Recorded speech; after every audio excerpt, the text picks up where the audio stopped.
हम पे सबसे बड़ा लांछन लगाया जा सकता है कास्ट के बाद, वो है औरतों का विषय।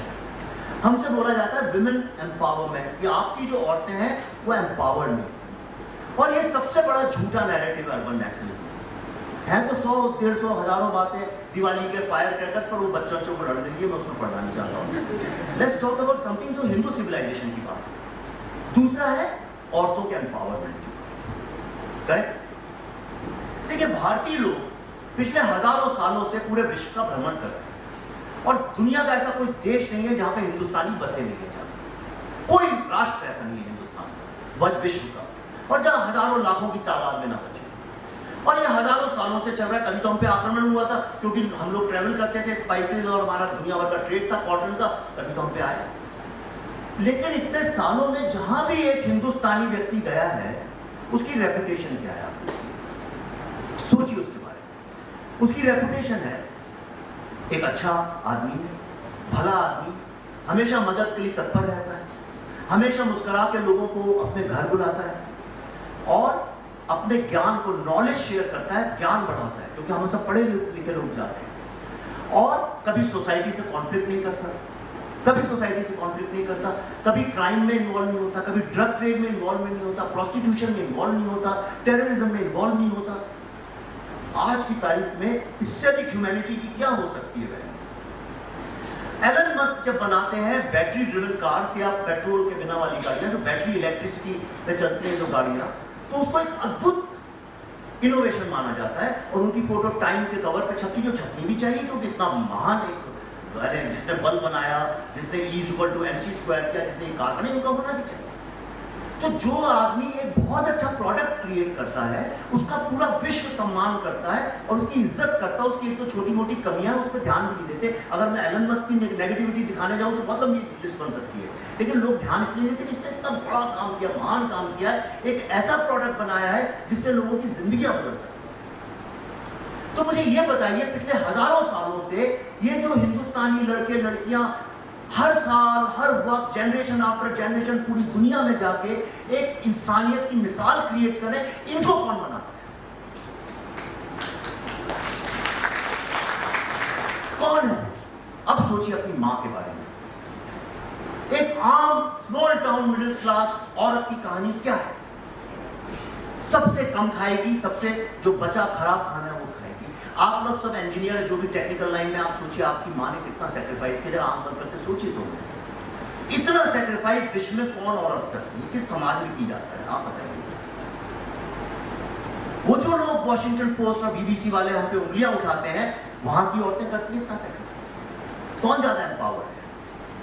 वो सोती सबसे बेकार जगह पे, सबसे कम टाइम सोती है।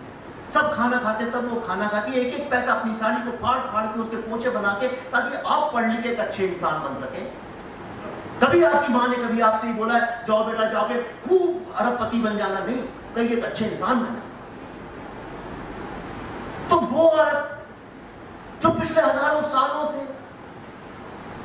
एक के बाद अच्छे से अच्छे इंसान प्रोड्यूस करती जा रही है, वो एम्पावर्ड है कि नहीं है? ये मेरे को समझ में नहीं आता किस तरह का नैरेटिव है। और आश्चर्य है,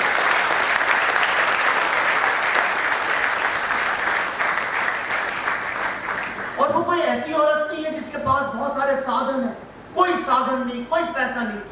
उसका पति जब कहता है मेरे भाई का लड़का है, ये भी अब यहीं पढ़ेगा, मेरी बहन का बेटा है वो भी यहीं पढ़ेगा, दोस्त का बेटा आता है वो भी वहीं पढ़ने लगता है। एक कमाने वाला, एक घर देखने वाली औरत, 7-7, 8-8 लोग एक घर में।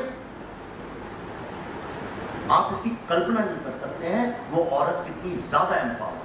जो औरत धूप में 6-7 किलोमीटर पानी लेके जाती है, पानी लेके आती है, बच्चे का ख्याल रखती है, पति को खेत में जाके खाना देती है, सिगड़ी फूकती है, गाय को चारा देती है, रात को 4 घंटे सोती, सुबह उठ के 5 बजे जाती है, कहीं शौचालय नहीं है, वो औरत एम्पावर्ड है? या वो औरत एम्पावर्ड है तो एक रिमोट कंट्रोल लेके? ये एम्पावरमेंट की डेफिनेशन बदलनी चाहिए।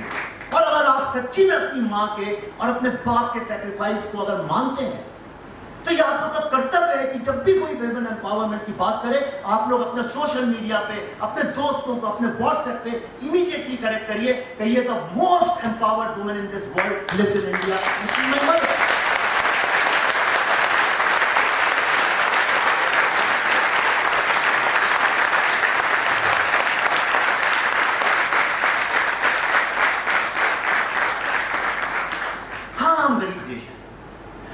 यहाँ समस्याएं हैं, हमारे यहाँ बाहर कीचड़ है। भगवान ने, अगर मैं किताब में पढ़े, पूरा चैप्टर है कि हमारे, मैं जब लिखने बैठा इस देश में क्या क्या प्रॉब्लम्स हैं, मैं लिखने जब बैठा तो वो 10-15 पन्ने कब कवर हो गए, और मैं सेंटेंस नहीं लिख रहा था, मैं कहता India has problems like drought, famine, this, मैं जब लिखने 5-6 पन्ने पर, अगर आप उन पन्नों को पढ़े तो आपको लगेगा किसी और प्लेनेट का अगर नर्क कहिए तो भारत में, और सारी दुनिया में हमें उसी नजर से देखती है।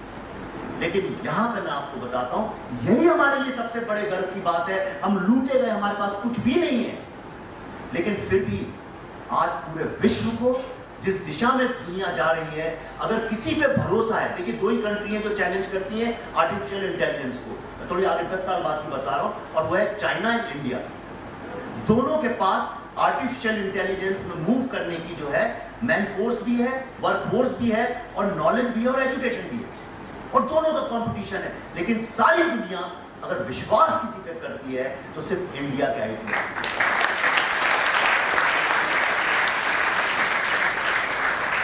तो ये आपकी मर्जी है कि आपको कीचड़ दिखता है या कीचड़ में खिला हुआ कमल दिखता है।